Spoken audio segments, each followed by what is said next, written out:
નમસ્કાર વિદ્યાર્થી મિત્રો, આરએકેવી ગ્રુપની અંદર ફરી આપનું હાર્દિક સ્વાગત છે. આના આગળના લેક્ચરની અંદર આપણે સિમ્પલ પ્રેઝન્ટ ટેન્સ સાદો વર્તમાન કાળનો અભ્યાસ કર્યો.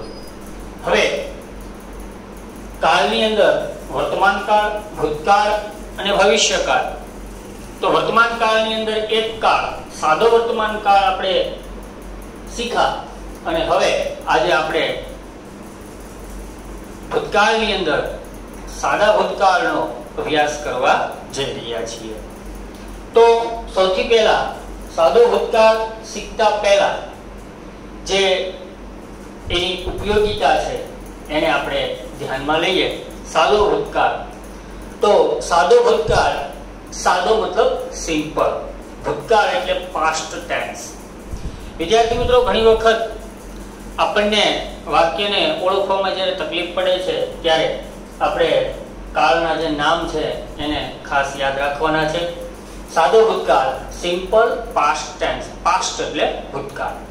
તો એની જે ઉપયોગિતા છે એ કઈ જગ્યાએ છે? તો કે આપણી જે ક્રિયાઓ હોય એ ભૂતકાળમાં બની હોય અને એ ક્રિયાઓને આપણે લખવી હોય, કોઈની સમક્ષ રજૂ કરવી હોય ત્યારે એમાં બોલાતું જે વાક્ય છે એ ભૂતકાળની અંદર ઉપયોગ કરવામાં આવે છે, બોલવામાં આવે છે.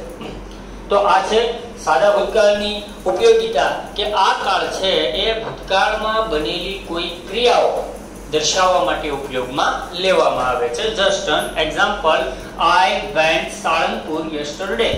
હું ગઈકાલે સાળંગપુર ગયો હતો. તો વિદ્યાર્થી મિત્રો, આ થઈ એની ઉપયોગિતા કે ભૂતકાળમાં જે ક્રિયાઓ બની ગઈ છે અને એને આપણે લખવી છે, કોઈની સમક્ષ રજૂ કરવી છે ત્યારે આપણે આ ભૂતકાળનો ઉપયોગ કરવો પડે છે. હવે ભૂતકાળને કઈ રીતે ઓળખી શકાય? તો આના અગાઉ પણ મેં માહિતી આપી છે અને આજે પણ કહું છું કે ભૂતકાળને ઓળખવા માટે કાં તો એના ક્રિયાપદ ઉપરથી ઓળખી શકાય અથવા એની અંદર આપેલા જે ઇન્ડિકેટિંગ વર્ડ છે, જે ઓળખ દર્શક શબ્દો છે એના આધારે પણ આપણે કાળની ઓળખ કરી શકીએ છીએ. તો એની અંદર આપણે જોઈએ તો ઓળખ દર્શક શબ્દની અંદર મેં અહીંયા લખ્યા છે યસ્ટરડે, ગઈકાલ, યસ્ટર નાઇટ, ગઈ રાત્રિ, વન્સ. ઘણી વખત અમુક આપણે વાર્તાઓ છે, સ્ટોરીઓ છે એ વાંચતા હોય એ દરમિયાન એની શરૂઆત આ રીતે થાય કે once upon a time there was a king named Bhagirath. એક વખત ભગીરથ નામનો એક રાજા હતો. આવી રીતે જ્યારે અમુક વાર્તાઓની જ્યારે શરૂઆત થાય છે ત્યારે એ વંશથી શરૂ થાય છે. એ ભૂતકાળની ઘટના બતાવે છે. અગો, પહેલા, ટુ ડે અગો, 2 દિવસ પહેલા, એટ ધેટ ટાઈમ, એ વખતે, ઓન સન્ડે, એ રવિવારે, લાસ્ટ ઇવનિંગ, ગઈ રાત, ગઈ સાંજ. તો લાસ્ટ વાળા તમામ. તો ઘણા શબ્દો એવા હોય, લાસ્ટ વીક છે, લાસ્ટ મંથ છે, લાસ્ટ યર છે. એ તમામે તમામ લાસ્ટ વાળા શબ્દો છે એ આપણને ભૂતકાળ બતાવે છે. ઇન 2000, તો આજે આપણે 2020 માં જીવી રહ્યા છીએ પણ 2000 ની જે સાલ છે એ આપણા માટે ભૂતકાળ છે.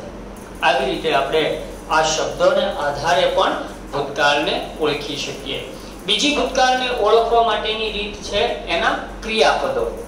ત્યારબાદ અમુક જે ઘટનાઓ છે એને આપણે જે વાંચતા હોય એ દરમિયાન આપણને ખ્યાલ આવે કે આ ઘટના છે એ ભૂતકાળમાં બની ગઈ છે.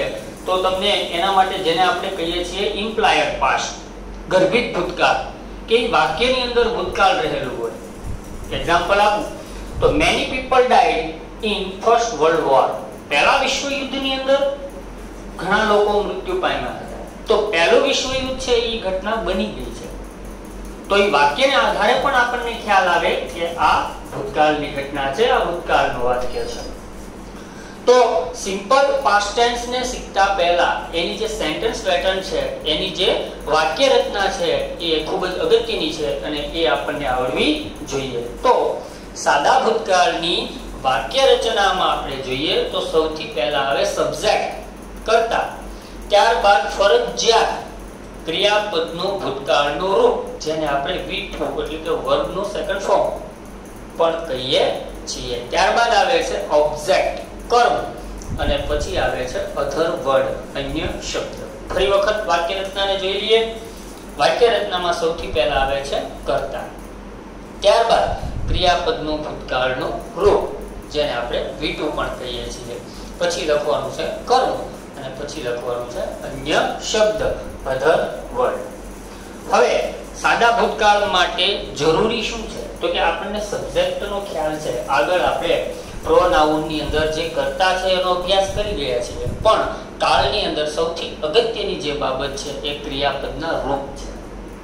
સાદા વર્તમાન કાળમાં પણ આપણે ક્રિયાપદના SES વાળા રૂપ અને એ બધાનો આપણે અભ્યાસ કર્યો હતો. એવી જ રીતે સાદા ભૂતકાળને પણ એના ક્રિયાપદની મહત્વતા રહેલી છે અને એના આધારે એનો અભ્યાસ કરવો જોઈએ. તો ક્રિયાપદનું ભૂતકાળનું રૂપ એ આપણા માટે ખૂબ અગત્યનું છે. તો ક્રિયાપદના ભૂતકાળને જે રૂપ હોય છે એને આપણે અમુક ક્રિયાપદો એવા છે કે જેને ઈડી પ્રત્યે જોડવાથી એ ક્રિયાપદનું ભૂતકાળનું રૂપ છે એ બની જાય છે. ત્યારબાદ ઘણા એના જે અનિયમિત રૂપો છે જેને ઈડી પ્રત્યે લાગતું નથી પણ એ પોતાનું એક અલગ અસ્તિત્વ ધરાવે છે, એવા રૂપોનો પણ આપણે અભ્યાસ કરવાનો છે. તો સાદા જે ભૂતકાળની અંદર જે ક્રિયાપદના ભૂતકાળના રૂપો છે એ ખૂબ અગત્યના છે. તો ક્રિયાપદનું ભૂતકાળનું રૂપ, ક્રિયાપદનું ભૂતકાળનું રૂપ કઈ રીતે બને? તો મેં કીધું એમ કે અમુક ક્રિયાપદો એવા છે કે જેને ઈડી પ્રત્યય જોડવાથી એનું ભૂતકાળનું રૂપ બને છે. તો ઈડી પ્રત્યય જોડવા માટેના અમુક રૂલ્સ છે, જે નિયમ છે, એને આપણે જાણી લઈએ કે જેથી આપણને ક્રિયાપદના મૂળ રૂપમાંથી ભૂતકાળના રૂપમાં ફેરવવામાં કોઈ તકલીફ પડે નહીં. ક્રિયાપદના જે ભૂતકાળના રૂપ બનાવવાના છે એના માટે જે ઈડી પ્રત્યય પાછળ આપણે જોડવાનો છે એના માટેના નિયમો છે. નિયમ નંબર 1, ક્રિયાપદના મૂળ રૂપને ઈડી પ્રત્યય જોડવાથી એનું ભૂતકાળનું રૂપ બને. ઘણા ક્રિયાપદો એવા છે વિદ્યાર્થી મિત્રો કે એને માત્ર આપણે અંતે ઈડી પ્રત્યય જોડી દઈએ તો એ ક્રિયાપદનું ભૂતકાળનું રૂપ બની જાય. અહીંયા એક્ઝામ્પલ લખ્યું છે પ્લે, તો પ્લે નું ભૂતકાળનું રૂપ થશે પ્લેડ. માત્ર આપણે ઈડી પ્રત્યય જોડવાથી એનું ભૂતકાળનું રૂપ બને છે. Walk, walked. આ નિયમ નંબર 1 છે. નિયમ નંબર 2, ક્રિયાપદને મૂળ રૂપને અંતે ઈ આપેલ હોય તો માત્ર આપણે ડી પ્રત્યય જોડવાનું છે કે જેનાથી એ ક્રિયાપદનું ભૂતકાળનું રૂપ બને. ડાન્સ, અહીંયા આપણે જોશું તો ડાન્સમાં અંતે ઈ આપેલો છે. બેક, શેકવું, તો એને અંતે પણ ઈ આપેલો છે. તો આવા જ્યારે ક્રિયાપદો આવે અને એનું ભૂતકાળનું રૂપ બનાવવાનું થાય ત્યારે માત્ર આપણે ડી પ્રત્યય જોડવાનું છે. ડાન્સ, DANCE આપેલો છે, માત્ર ડી પ્રત્યય આપણે જોડવાનો છે એટલે એનું ભૂતકાળનું રૂપ બની જાય. Back, baked.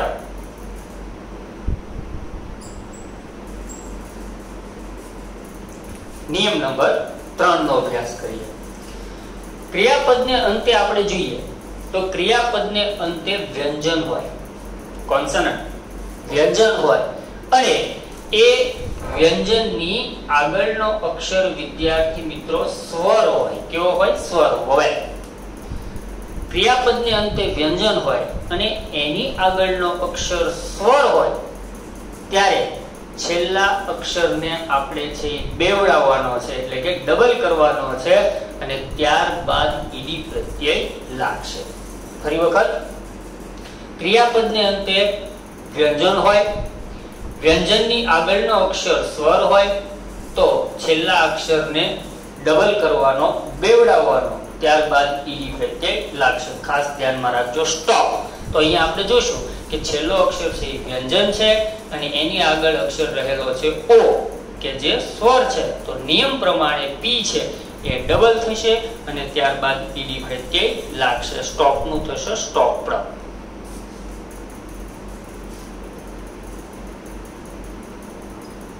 આ પ્રમાણે. બીજું એક્ઝામ્પલ છે ક્લેપ, તાળી પાડવી.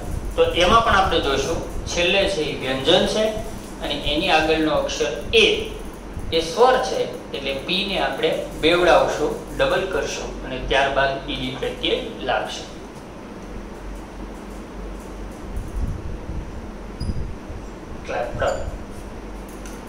આ નિયમ નંબર 3 હતો. હવે નિયમ નંબર 4 એ વાય નો નિયમ છે. જેમ વર્તમાન કાળની અંદર આપણે વાય ના બે નિયમ શીખ્યા હતા, એવી જ રીતે ભૂતકાળમાં વર્તમાન કાળમાં એસઈએસ ના નિયમ હતા અને ભૂતકાળમાં ઈડી નો નિયમ છે. માત્ર તફાવત છે એ આટલો જ છે. વાય નો નિયમ, વાય માં બે નિયમ છે. નિયમ નંબર 1, જો વાય ની પહેલાનો અક્ષર છે એ વ્યંજન હોય, વાય ની પહેલાનો અક્ષર છે એ વ્યંજન હોય તો વાય ને દૂર કરી અથવા તો વાય નો આઈ કરી ઈડી પ્રત્યય આપણે જોડવાનો છે. એટલે કે અહીંયા આપણે જોશું તો લખેલું છે વાય, વાય ની આગળનો અક્ષર છે વ્યંજન, તો આપણે વાય ને શું કરવાનું છે? દૂર કરવાનો છે. વાય ને દૂર કરી આઈ ઈડી પ્રત્યય લાગશે અથવા તો વાય નો આઈ કરી ઈડી પ્રત્યય લાગશે. મેરી નું થઈ જાય છે મેરી.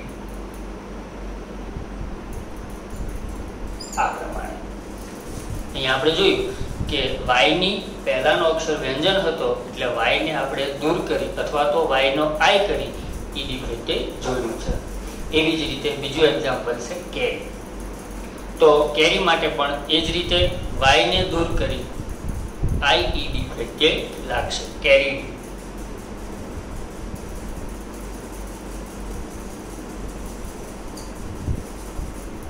આ પ્રમાણે વાય નો જે બીજો નિયમ છે, જો વાય ની પહેલાનો અક્ષર સ્વર હોય એટલે કે એ ઈ આઈ ઓ યુ હોય તો વાય ને આપણે દૂર કરવાનો નથી, માત્ર ઈડી પ્રત્યય જોડવાનો છે. આ ખાસ ધ્યાનમાં રાખજો.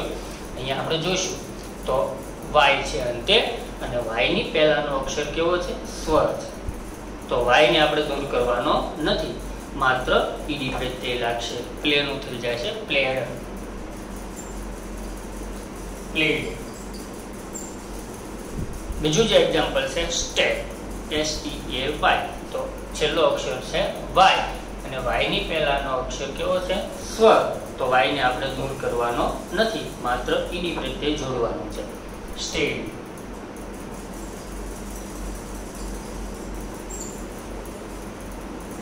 આ પ્રમાણે નિયમ નંબર 5, ક્રિયાપદને અંતે એલ આપેલ હોય તો એલ ને આપણે ફરજિયાત બેવડાવવાનો છે. અહીંયા આપણે જોઈશું એક્સલ, ઉત્કૃષ્ટ, એક્સલન્ટ, ઉત્કૃષ્ટ. તો એમાં આપણે છેલ્લે જોઈશું તો એલ આપેલો છે. તો જ્યારે ક્રિયાપદનું ભૂતકાળનું રૂપ બનાવવું હોય અને અંતે એલ આપેલ હોય તો એલ ને આપણે ફરજિયાત ડબલ કરવાનો છે, બેવડાવવાનો છે અને ત્યારબાદ આપણે ઈડી પ્રત્યય જોડવાનું છે. એક્સલ નું થઈ જાય છે excelled, E X C E double L E D, excelled. આ પ્રમાણે જો એલ આપેલ હોય તો એલ ને આપણે ફરજિયાત બેવડાવવાનો છે. ત્યારબાદ કમ્પેર, કમ્પલસરી, ફરજિયાત.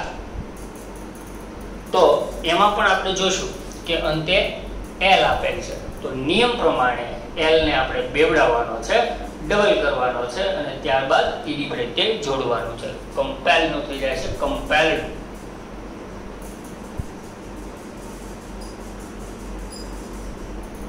આ પ્રમાણે. તો વિદ્યાર્થી મિત્રો આપણે જોયું કે સિમ્પલ પાસ્ટ ટેન્સ સાદા ભૂતકાળમાં સૌથી જે અગત્યની બાબત છે એ એનું ક્રિયાપદનું રૂપ છે. તો આ કાળ છે એ પોતાના ક્રિયાપદથી જ અલગ પડે છે, જે સમયને પણ બદલે છે, ભૂતકાળની પરિસ્થિતિનો પણ એ વર્ણન કરે છે. માટે ક્રિયાપદ એ આ કાળમાં ખૂબ જ જરૂરી છે. તો જે સાદા ભૂતકાળમાં જે ક્રિયાપદના મૂળ રૂપ છે અને ભૂતકાળની અંદર ફેરવવા માટે એ ઈડીના આ જે નિયમો છે એને આપણે ધ્યાનમાં રાખવાના છે. ત્યારબાદ હવે આના આગલા લેક્ચરની અંદર ક્રિયાપદના એવા રૂપો છે કે જેને ઈડી પ્રત્યે લાગતો નથી પણ પોતાનું અલગ અસ્તિત્વ ધરાવે છે એવા ઘણા જરૂરી અને મહત્વના ક્રિયાપદોનો આપણે અભ્યાસ કરશું. ત્યારબાદ નેગેટિવ સેન્ટેન્સ છે, ઇન્ટ્રોગેટિવ સેન્ટેન્સ સિમ્પલ પાસ્ટ ટેન્સની અંદર કઈ રીતે બને એનો પણ આપણે અભ્યાસ કરશું. તો thank you for watching this video.